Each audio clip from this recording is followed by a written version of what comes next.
Hello everybody, Jack Powers here. Another episode of Infamous Federal Prisoners. In this particular episode, I want to do something a little bit different though. I want to highlight, because, let's do it this way.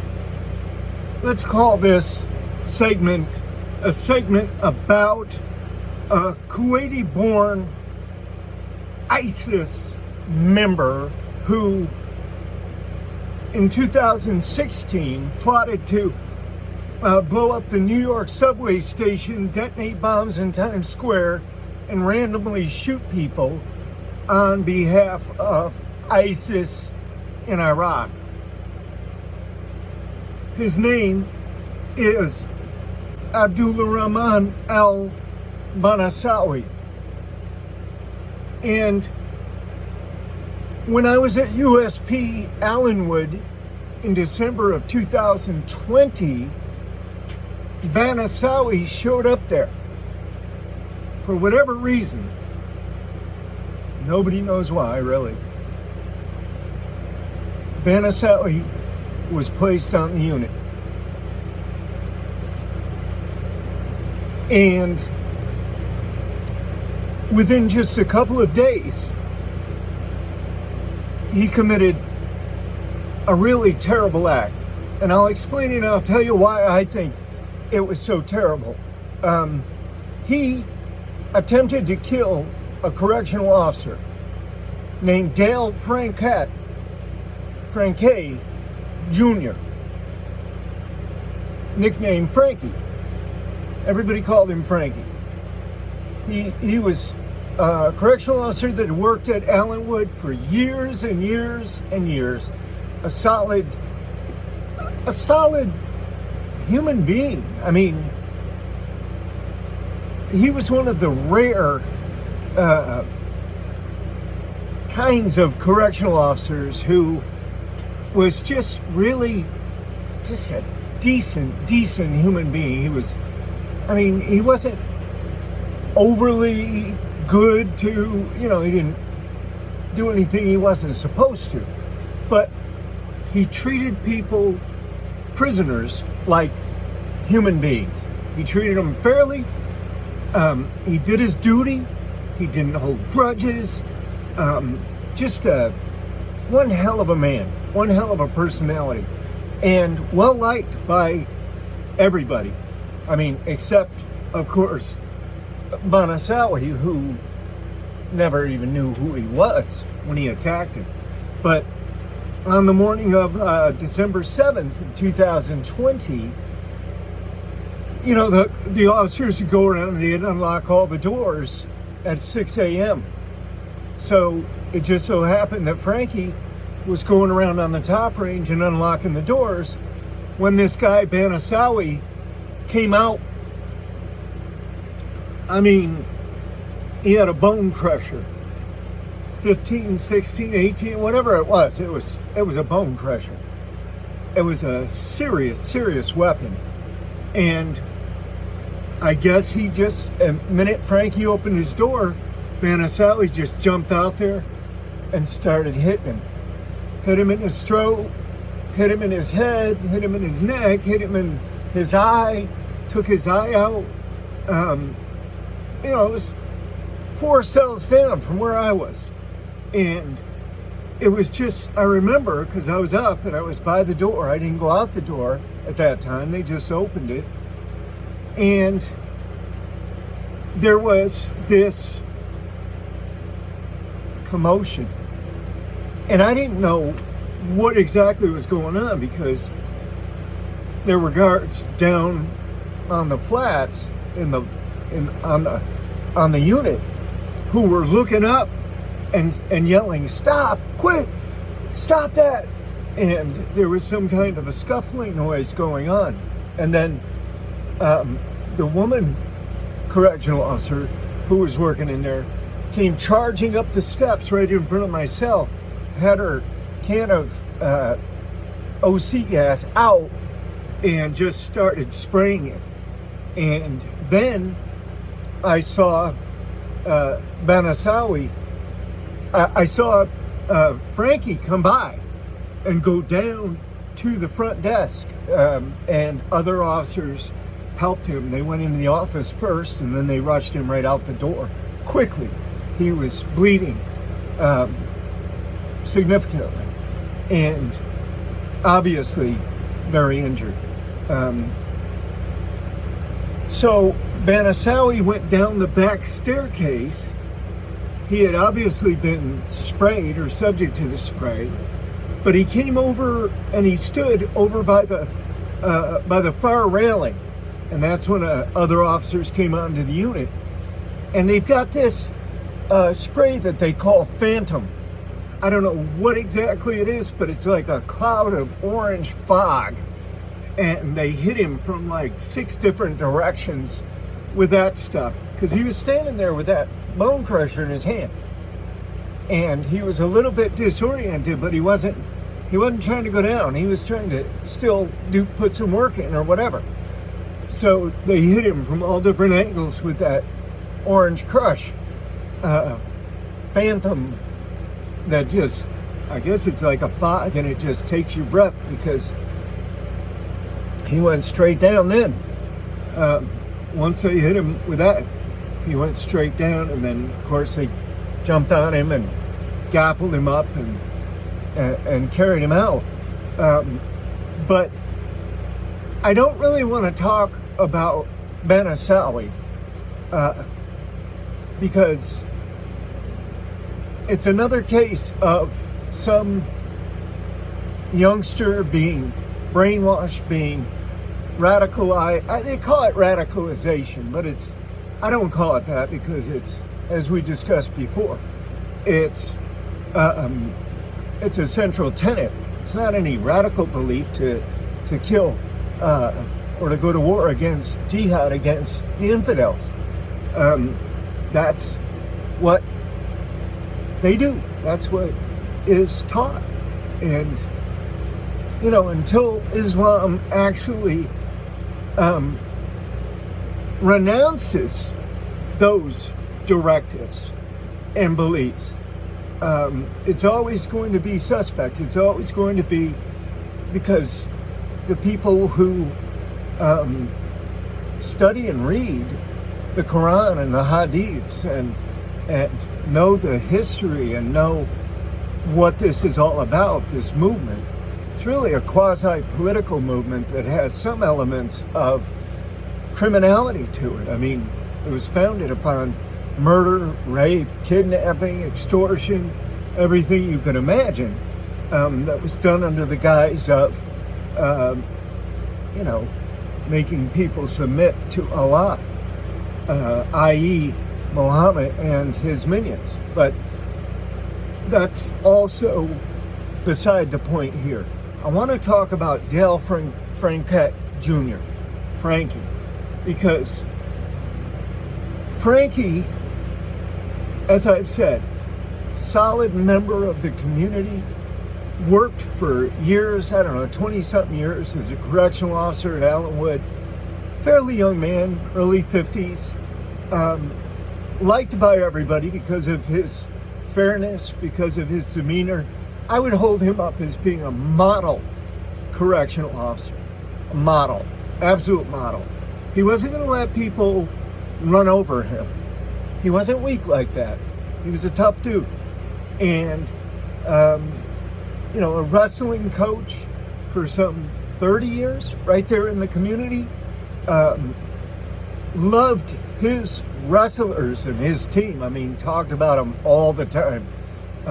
We'd have the TV on down there on the range, and the officers would be watching the wrestling, and I'd be watching, staying at the rail, because I love wrestling too, and it was a part of my life growing up.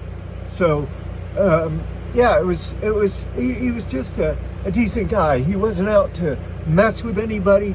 He didn't know Banasawi from the guy next door. He didn't know him from anyone else.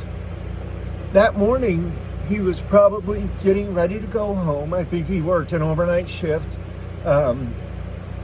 He was either on overtime or had that overnight shift, or was coming in the morning. He did like working day shift. He might have just been starting the shift. I don't know. But he was unlocking the doors, not anticipating anything like this. I mean, picture it. Let's say you just came on shift and your job is to go unlock these doors on this unit. There's about 60 prisoners, all different stripes. It's a residential psychological treatment unit, and it's all self-contained. Meals are all served there. Medical services mostly happen right there on the unit. You've got psychologists that are stationed right on the unit. You've got classes. You've got different people that have different kinds of needs, treatment, or want it. So this guy slips through the cracks. Now, he's not done. Manasawi's not done with what he has in mind. He wants to kill an officer because he wants to be a martyr. And he wants to go to paradise because he wants the federal government. They can't kill themselves, even though it is killing themselves. But, yeah, he wants the federal government to put him on death row and to put the juice to him. And then he'll be seen as a martyr. He'll be out of this life and on to paradise. So what does he do? He makes this plan. And he had to have made it very quickly. And did what he did very quickly. And I'm not so sure that he didn't have some kind of help in putting all that together, because he moved really fast. And there was some other little stuff going on behind the scenes. Another prisoner that might have encouraged him or even given him some kind of material support. Regardless of that, here comes Frankie opening doors, keying the doors as he's walking along. Nobody's coming out because they have to key all the doors first, and then they'll yell, "Clear." And once they yell "clear" out on the range, then people can come out. You can't come out, even though your door is unlocked, you can't come out before they yell "clear." You're not supposed to. They'll tell you to go back in. It's a safety thing. Makes sense. He unlocks his door, he goes to unlock the next one. All of a sudden, boom, this door flies open, and this guy's just on him with this vicious looking shank, this absolutely vicious piece of weaponry just coming down on him, and he's trying to kill him. He's trying to kill him. So Frankie, in that moment, because he's already hit before he even knows what's happening, he's already hit in the neck.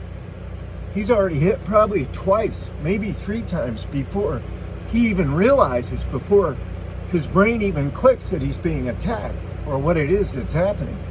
So this happened really fast and really vicious attack. And so I think that, Frankie has given interviews and said that it was his, conditioning, his wrestling, his, ability to grapple and to fend off this attack that saved his life. But it wasn't, not in my view. Now, it had something to do with it, for sure, because he was able to, grapple and dodge and move around a little bit, enough to avoid that knife point, so it didn't hit him in another vital place. But what saved Frankie's life was the female CO who came charging up those stairs with that spray in her hand and started spraying it immediately, because that's what disoriented him and got him off of Frankie, so Frankie could get away and get down the stairs. She was the true hero of that day. And I want to call her name, but I don't want to call it wrong because I don't remember names good. And I haven't been able to actually, everybody knows who she is. Everybody down there at USP Allenwood knows who she is. And she herself is a very well-liked correctional officer, very much along the lines of Frankie.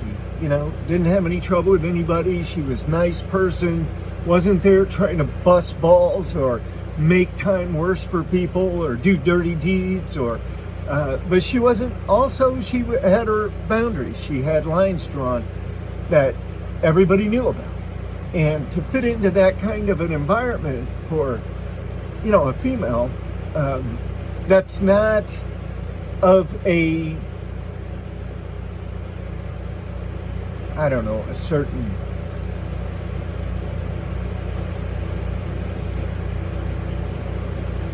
mentality, let's say, a certain have to prove myself as being capable or being tough or being, just as hard as the men that are working around me or whatever. That wasn't her. She was just doing her thing. She was doing her job. She was doing her duty, and just good people. So she was a hero that day. And of course, Frankie lost his eye. They tried to save it at Geisinger. Geisinger, one of the best medical hospitals around in upstate, in the east, upstate Pennsylvania, upstate New York. Geisinger's well known.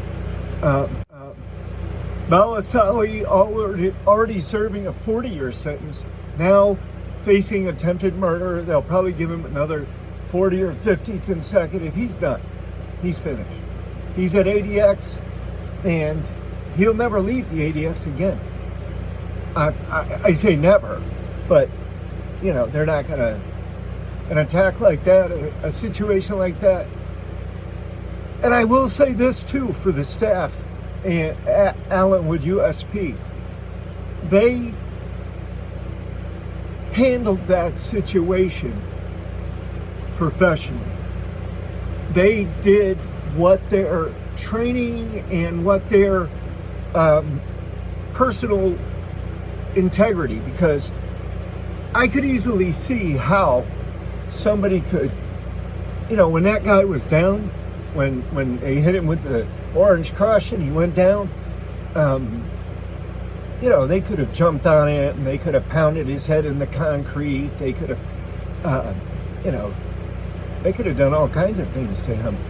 And I'm not sure that they didn't do some of those going down to the chute or on their way or whatever, because they do have certain little techniques. Like one of them I've seen used, they'll pick the guy up, they'll handcuff him behind his back, put the shackles on. They'll have 4 guys that'll pick him up by his arms and by his legs, and then there's some kind of little signal they give, and the 2 front guys will make it look like they slipped and dropped him on his face. I saw him break a guy's teeth out in Lewisburg right there, using that technique. So I don't know. They probably have their little digs they get in, some of them somewhere.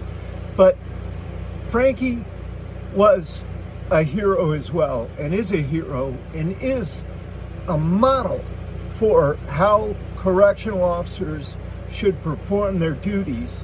The kind of attitude, the kind of outlook, the kind of interactions with prisoners, and the kind of fairness and overall, just understanding, I think, that the guy demonstrated.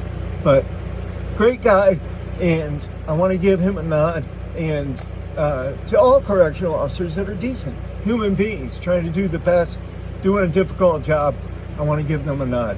So not against them, not against them. I'm only against the ones that are really abusive and really, kind of effed up in their attitudes and their outlook and probably their own lives.